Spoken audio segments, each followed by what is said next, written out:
Hello students, welcome to 11th physics class. तो देखिए 11th physics में आपका टॉपिक चला हुआ है प्रोजेक्टाइल। तो पिछली वीडियोस जिन बच्चों ने नहीं देखी हैं उनको ये भी समझ में नहीं आएगी, तो सारी की सारी वीडियोस देखनी ज़रूरी होती हैं। वैसे मैं थोड़ा बता देता हूँ प्रोजेक्टाइल क्या होता है। किसी चीज़ को ऐसे फेंकते हैं, जैसे पत्थर को फेंक दिया ऊपर, तो वो प्रोजेक्टाइल होता है। जैसे ये डस्टर है, इसको ये फेंक दिया, ये प्रोजेक्टाइल है। या फिर ऐसे भी फेंक सकते हैं एंगल पे, ऐसे एंगल पे फेंक दें इस प्रकार, तो भी एक प्रोजेक्टाइल है। ऐसे फेंक दें तो देखो ये प्रोजेक्टाइल का डायग्राम होता है। ये देखो डायग्राम कोई मैं अभी जूम कर देता हूँ।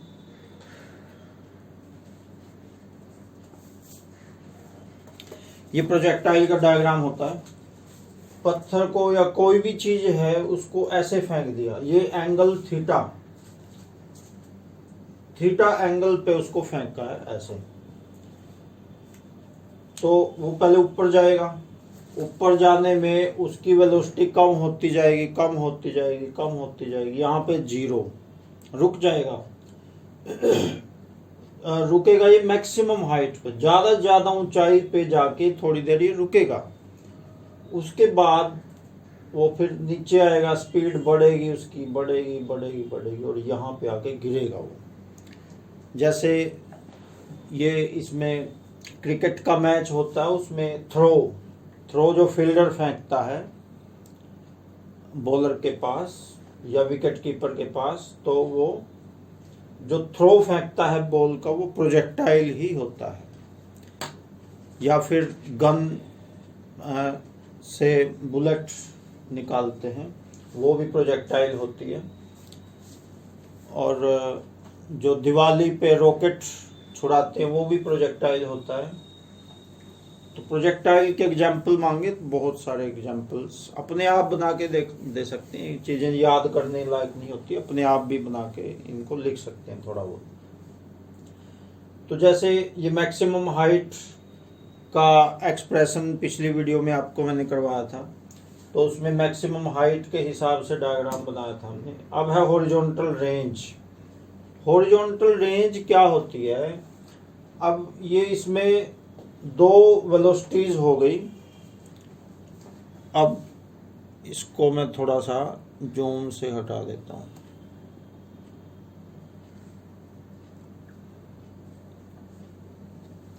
तो 2 टाइप की वेलोसिटीज हो गई। एक तो ये आगे जाता है, इस ऐसे पत्थर को ऐसे फेंकते हैं ऊपर की ओर, तो 2 टाइप की वेलोसिटी बनती है उसकी। एक तो वो ऊपर जाता है, ऊपर जाने को तो कहते हैं वर्टिकल, ऐसे ऊपर जाता है। और ये आगे भी तो बढ़ता है, वो आगे भी बढ़ता है, आगे बढ़ने को कहते हैं हॉरिजॉन्टल। तो जमीन के पैरेलल कोई चीज हो उसको हॉरिजॉन्टल कहते हैं, और जमीन के 90 डिग्री पे उसको वर्टिकल कहते हैं। तो वो पत्थर आगे भी बढ़ता है और ऊपर भी जाता है, या यहाँ आके फिर वो नीचे आता है, नीचे भी आता है और आगे भी बढ़ता है वो। तो आगे बढ़ने वाला जो कंपोनेंट है उसको कहते हैं हॉरिजॉन्टल कंपोनेंट। तो ये हॉरिजॉन्टल रेंज ये होती है, जैसे यहाँ से फेंका और वहां पे जाके गिर गया, तो जो बीच की डिस्टेंस है इसको कहते हैं हॉरिजॉन्टल रेंज। बीच वाली जो डिस्टेंस है ये हॉरिजॉन्टल रेंज, इसमें ओडी है। हॉरिजॉन्टल रेंज को कैपिटल R द्वारा लिखते हैं, HR द्वारा भी लिखते हैं, और सिंपल R द्वारा भी इसको लिख सकते हैं। B is the maximum height. B पे मैक्सिमम हाइट पे गया, उसके बाद नीचे गिरेगा। तो देखो O से स्टार्ट किया उसने चलना थीटा एंगल पे, O से स्टार्ट किया और D पे जाके गिर गया। तो ये जो हॉरिजॉन्टल डिस्टेंस उसने कवर की है OD। तो ये जो OD है हॉरिजॉन्टल रेंज, इसी को ही कहते हैं हॉरिजॉन्टल रेंज। तो ये डायग्राम भी बनाना आपने, वीडियो को पॉज करके, और फिर आप आराम से, बड़े आराम से डायग्राम बना सकते हैं, और ये लिखना भी है इसका आंसर।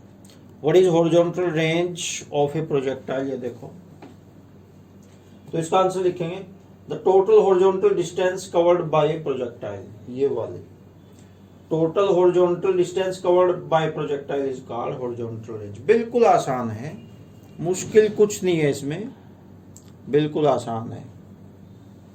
अब नेक्स्ट देखिए, नेक्स्ट क्वेश्चन बना लो, या उसी में भी बना सकते हैं, जैसे पिछले में अगर बनाना है तो what is horizontal range, derive expression for it, एक क्वेश्चन भी बना सकते हैं, दो अलग अलग बनाने हैं दो भी बना सकते हैं।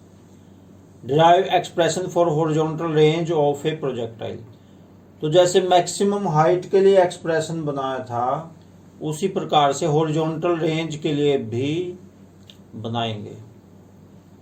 तो उसके लिए डायग्राम में देखो, शुरू में लेट वाला पोर्शन लिखना है, तो ये कैसे लिखना है मैं बोल देता हूँ, वो लिखना अपने खुद है। देखो, let a projectile start from point O upward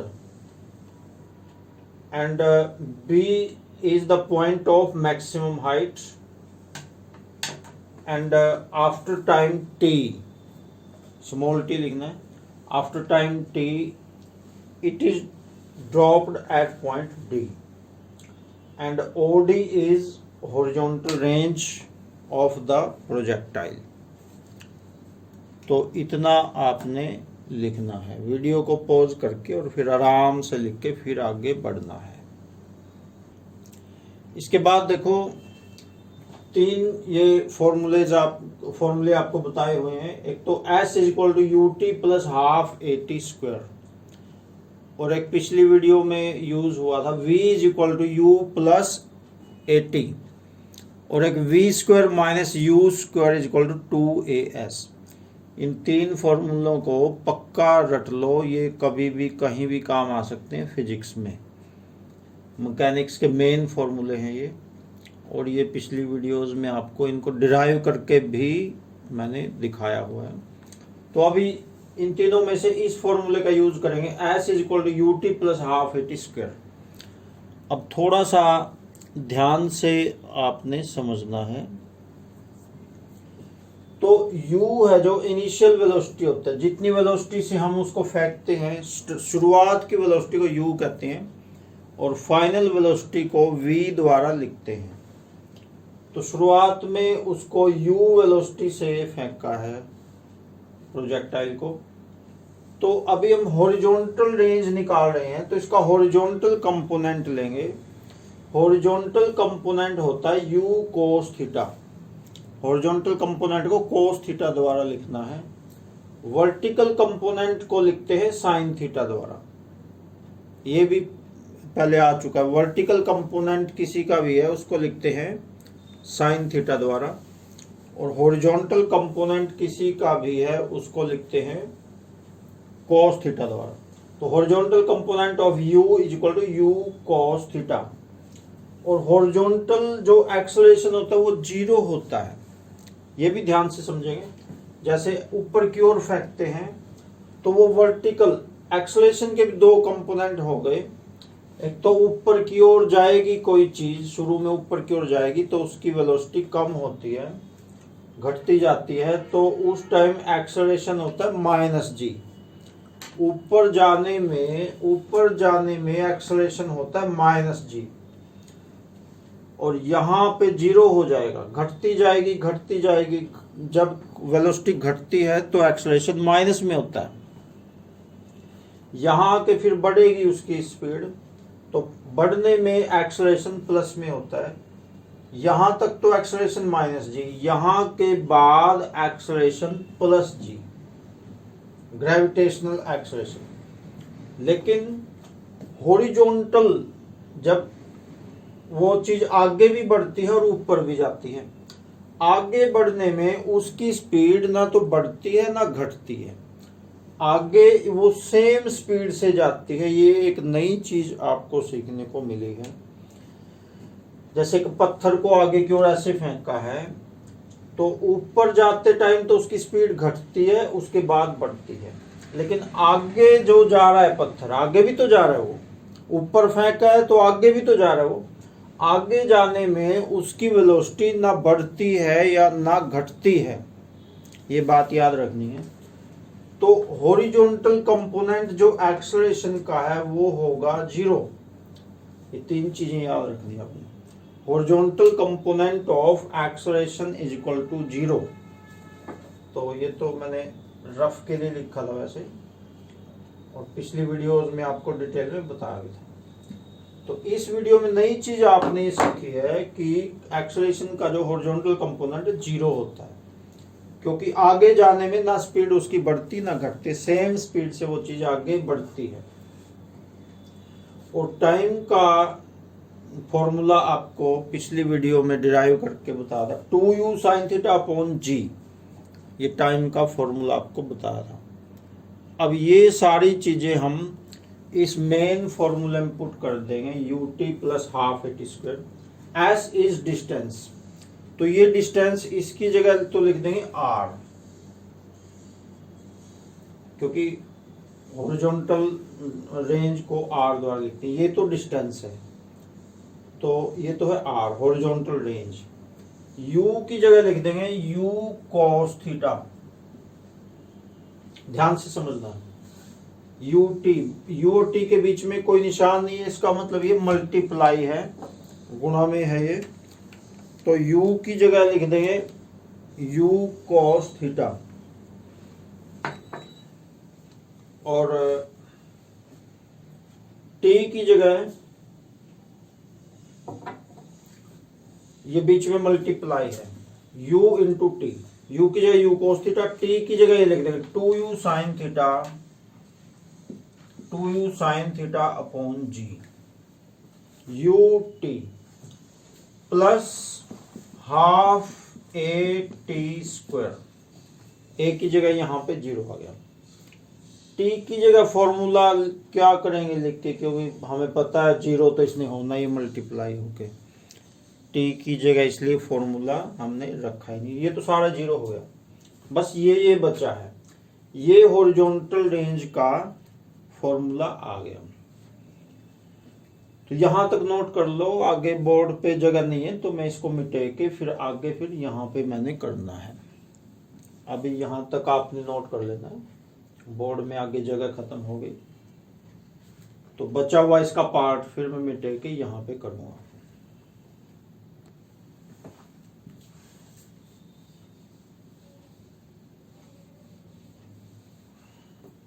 तो इसके बाद देखिए r इज इक्वल टू, ये पोर्शन आपने इसके नीचे लिखना है।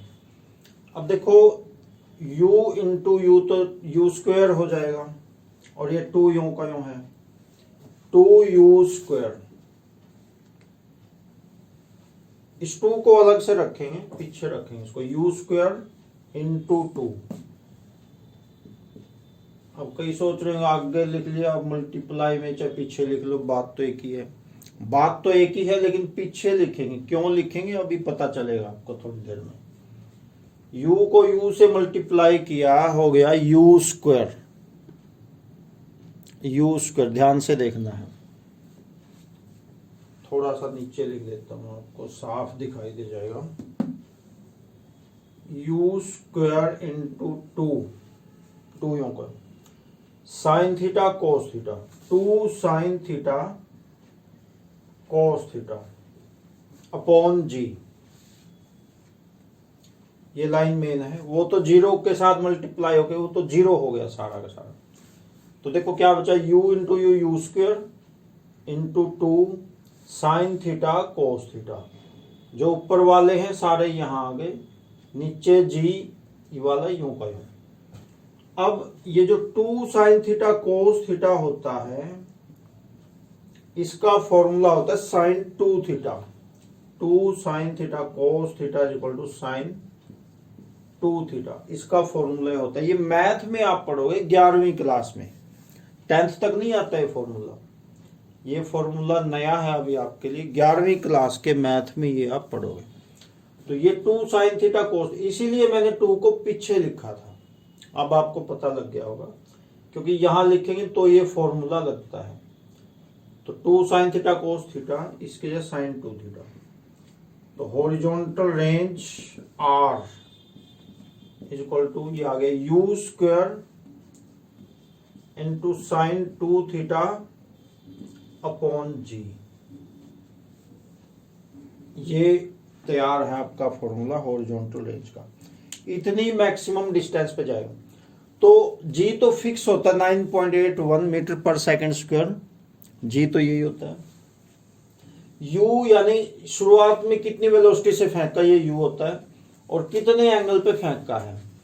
तो एंगल और इनिशियल वेलोसिटी का पता लगा के हम बता सकते हैं कि वो पत्थर कितनी दूर जाके गिरेगा। सिर्फ इस फॉर्मूले से बता सकते हैं, यहां बैठे बैठे।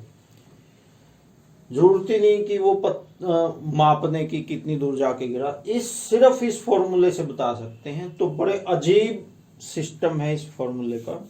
यहाँ पे कैलकुलेट करके बता सकते हैं कि वो पत्थर असलियत में कितनी दूर जाके गिरेगा, सिर्फ इस फॉर्मूले से बता सकते हैं, यू और थीटा का यूज करके। तो आज आपने यही करना है। तो अभी इस वीडियो में इतना ही रहेगा। Okay, thanks.